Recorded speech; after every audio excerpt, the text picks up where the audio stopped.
Hello everyone and welcome back to my channel. In today's One Piece Treasure Cruise video we are going to rank the 10th anniversary rare recruits based on different categories, just like we did for the legends, because a lot of you guys seemed to love that one.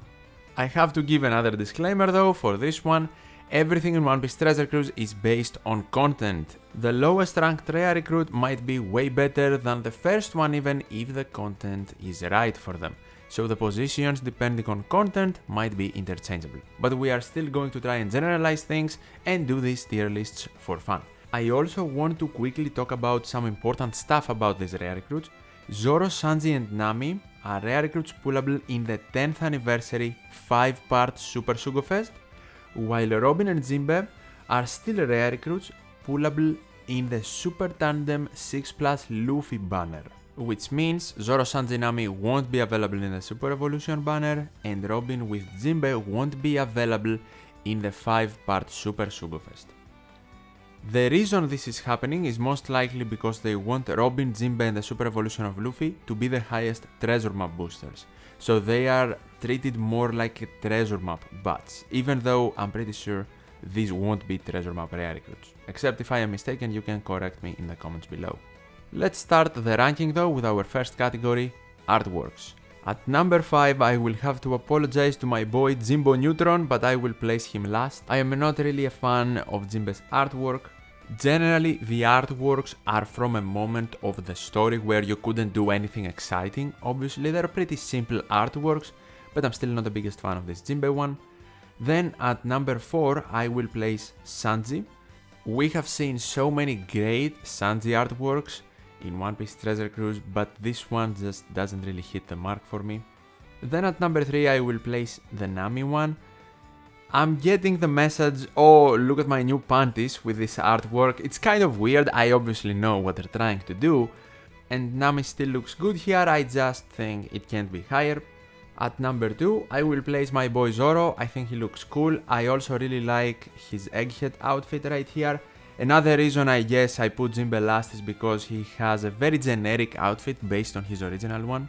While with Zoro, even though the pose is still pretty generic, we get something different for Zoro as a character, art style wise and looking wise, while with Jinbe I don't really feel that.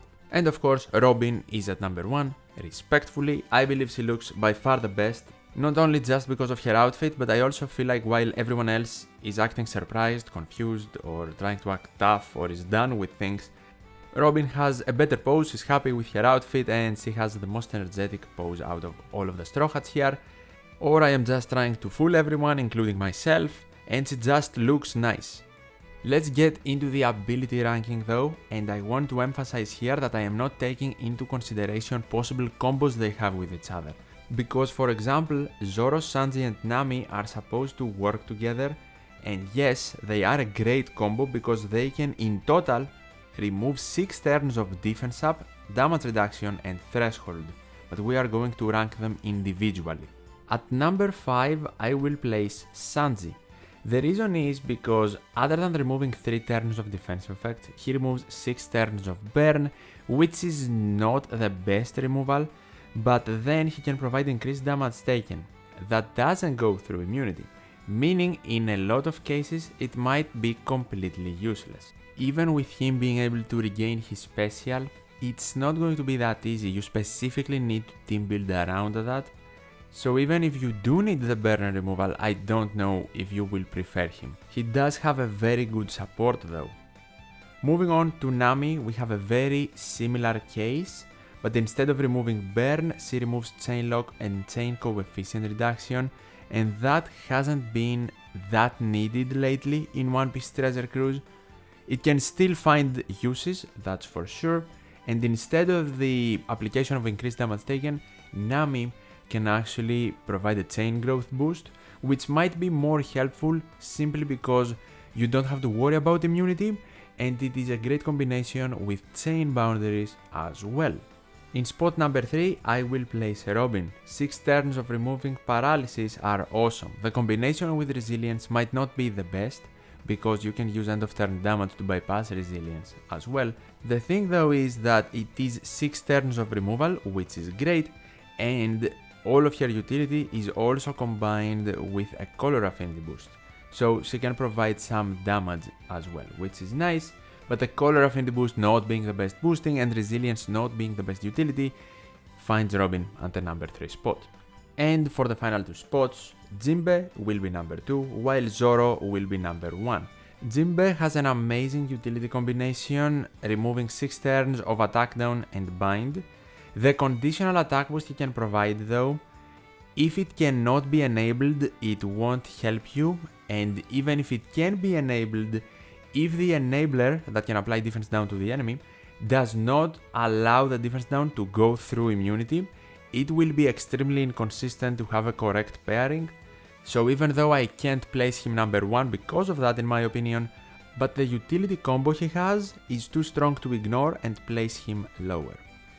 And the reason I have Zoro at number 1, he can resist and remove 6 turns of special bind, a pretty common debuff, and on top of that, he has the ability to provide 3 turns of chain boosting, which is amazing for a Zoro unit, and of course he also has the ability to remove 3 turns of 2 different defensive effects from the enemy, just like Sanji and Nami do, but something to have in mind with that removal, it might be helpful, especially in Kizuna going over level 30 in specific situations, or in cases where you need that extra removal because your main remover only removes 5 or 6 turns but you need 9 or 8 in total.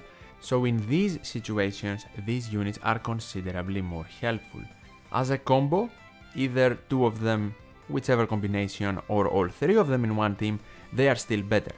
They are also Straw Hats and super special enablers, but as standalone units, the defense effect removal is not substantial enough, in my opinion. They are obviously by design intended to work together, of course. So it might be a problem in upcoming events if we need 6 turns of removal, but we only have 1 of these units. That might be an issue for a lot of players because all of us will pull during the anniversary, but if we don't get all of the rares or at least 2 of them, we might have some issues during upcoming events.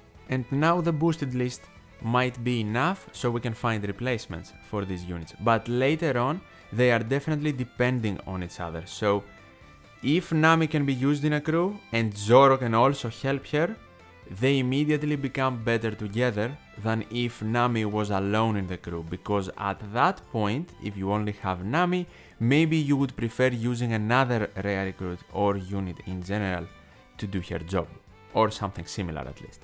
That is my ranking for the 10th anniversary rare recruits though, and I did the exact same thing for the legends. Check it out if you haven't already, it will be the video on the left, or you can check the video on the right for more 10th anniversary analysis. What do you think about these rare recruits? Tell me in the comments down below, and as always, thank you so much for watching, take care, and I'll see you in the next one.